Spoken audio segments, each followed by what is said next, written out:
Hi sellers, I'm the Realtor Evan, back for another tip in 1 minute this week, and wanted to talk to you about something that I really try to do every time I have a showing, and that is putting the house where it meets the bakery.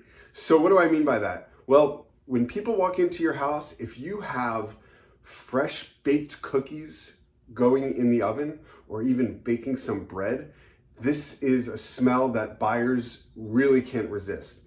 And if you look it up online, you'll see it everywhere posted about how much this can help you in your sales. Everybody tries to do it. Everybody suggests doing it. I suggest you do it.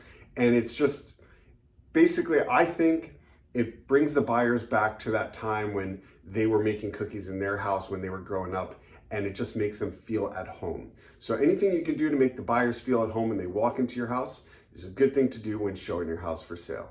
Hope that helps. Hope to see you next time. I'm the Realtor Evan. Have a good day.